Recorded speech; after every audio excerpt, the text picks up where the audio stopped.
কালমা পড়েছে একজন মহিলা, ওই মেয়েটার নাম কি তোমার জানা আছে? বললো না। ওটা কার বেটি রে? কার বেটি রে? আমাকে ভালো করে বলবে। বললো আমি যেমন নবীর কালমা পড়ে নিয়েছে, ওই মেয়েটাও কালমা পড়ে নিয়েছে। ওনার কাছে যাও, আর উনি বলতে পারবে আমার নবী কেমন আছে। বলো বেটা ওটা কার বেটি রে? ওই মেয়েটার নাম হলো ফাতেমা, ওই মেয়েটা হলো খাত্তাবের বেটি, ওই মেয়েটা হলো আন্তমার বেটি। ওই হযরত ফাতেমা, আমার উল্টা বলবেন না বাবা, এটা হাসান হোসেনের মা ফাতেমা না, এটা খাত্তাবের বেটি, এটা আন্তমার বেটি, এটা হলো উমরের বোন, আর এটা হযরত সাইদের বিবি। আমার নবীর কলমা পড়ে দিয়েছে, মুসলমান হয়ে গেছে। একবার তুমি যাও মা, ওনাকে বলো না, উনি বলতে পারবে আমার নবী কেমন আছে। আচ্ছা ঠিক আছে বেটা, চললাম। মা বেটার দিকে তাকিয়ে চলল, বেটার দিকে লক্ষ্য করে বাবা চলল যে নবী মুস্তাফা কোথায় আছে, কোন দিকে আছে। বাবা যেতে যেতে হযরত ওমরের বড় ফাতেমা, ওই ফাতেমার বাড়ি গিয়ে বাবা পৌঁছে গেল। ওইখানে পৌঁছে গিয়ে জিজ্ঞাসা করে ফাতেমা, আমি হলাম আবু বকরের মা।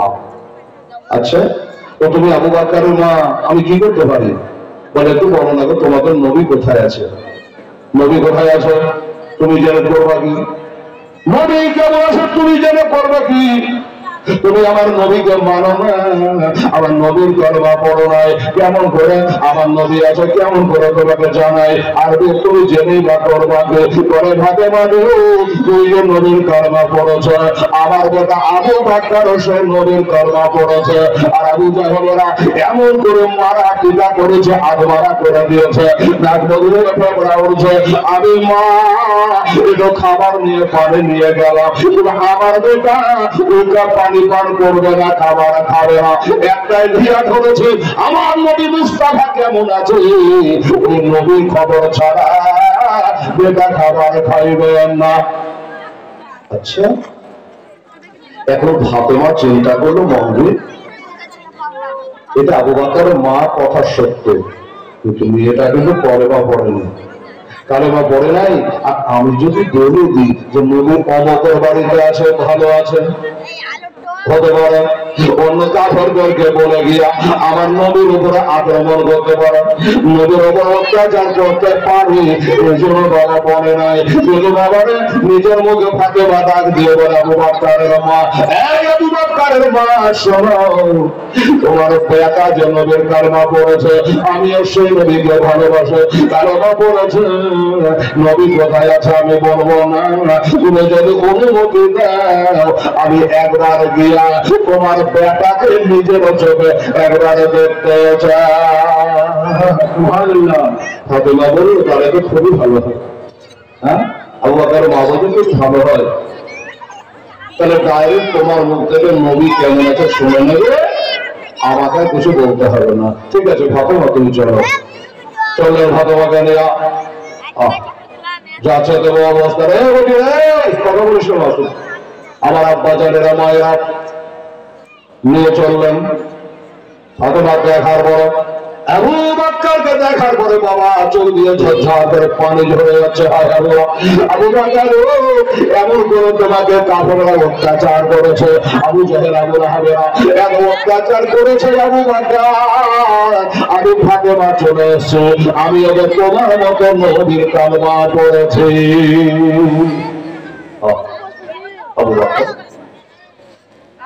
আবু বকর জিজ্ঞাসা করছে, ফাতেমা আমাকে একবার খবর দিতে পারো? কিসের খবর? আমার নবী কেমন আছে। হ্যাঁ মুসলমান কেমন নবীকে ভালোবাসি আমরা, বছর নবীকে, নবী আমার কেমন আছে, নিজের অবস্থা খারাপ, রক্তাক্ত হয়ে গেছে, খেয়াল নাই, অনেক জিজ্ঞাসা করছে আমার নবী কেমন আছে। আমার ফাতেমা উত্তর দিল, আবু বকর নবীজি ভালো আছে। জোরে বলো সুবহানাল্লাহ। জানে জানবো শুনো বাবা নবী ভালো আছে, এই কথাটা শোনো। এবার মা বলছে, বেটার আবু বকর, তুমি না বলেছিলা যে নবী কেমন আছে জানবো, তবে দুটো কানা মুখে দেবো, তুই তো পানি পান করবো। এই যে তোমাদের জাগ ফাতেমা বলে দিল নবী ভালো আছে, সুস্থ আছে, বেটা উঠো, এটা পানি পান করে তো খাবার খাও। এবার আবার আবু বকর দিয়া পাল্টে দিয়েছে, কথা পাল্টে দিল, বলে মা গো নবী ভালো আছে কানে শুনলো, কিন্তু আমি নবীকে যতক্ষণ নিজের চোখে না দেখবো আমি দানা পানে খাইব না। ওরে মদিনার মাটি, এটা যদি বলুন সুবহানাল্লাহ বলি আল্লাহ হবা, ওরে মদিনার মাটি পাইলে হইতাম খুশি, কেউ জগে পাওয়া নাই রহমা গো, কেউ জগে পাওয়া না। এসবে ভাবিতে হয়ে আমার আর ভালো লাগে না, বারে মনে যেতে চায় সোনার মদিনায় আমার, লাগবে যদি ডানা উড়ে যেতাম মদিনা, চলে নিতাম নদীর রওজ যাবো, চলে নিতাম নদীর রওজা। সুবহানাল্লাহ। মনে মনে চিন্তা করে হাতে হাতে মেলে না, সরে স্বপ্নে দেখি ওই সোনার মদিনায় আমার, আমি কানে শুনেছি মনে ভালোবেসেছি, কখনো তোমার রওজাতে, কখনো তোমার দেশে। আরে জোরে বলো সুবহানাল্লাহ, মারহাবা, আলহামদুলিল্লাহ। কত হাজি হজে গেল আমার নবীর দেশে, সুবহানাল্লাহ। কত হাজি হজে গেল আমার নবীর দেশে, ইচ্ছা মতো দেখলো তারা নিজের চোখে, নবী এমন ঘোষণা গেলে আসতে চাহে না, নবে তোমার রওজাতে, নবে তোমার দেশে। আল্লাহুম্মা সাল্লি আলা সাইয়্যিদিনা মাওলানা মুহাম্মদ ওয়া আলা আলি সাইয়্যিদিনা মাওলানা মুহাম্মদ সাল্লাল্লাহু আলাইহি ওয়াসাল্লাম। বলবে একটাই কথা, মা বলছে বেটা খাওয়া বলে না, এই চোখ দিয়ে যতক্ষণ নবীজির না দেখি একটা দানা খাবো না, একটু পানি পান করবো না, কি হবে? বাবা মা যখন বারবার করে বুঝিয়ে বললো না নবীর প্রেমিক, নবীর আশেক বাবা, এখানে দিনের বেলাতে তোমাকে নিজের সঙ্গে করে নবীকে দেখাতে নিয়ে যায়।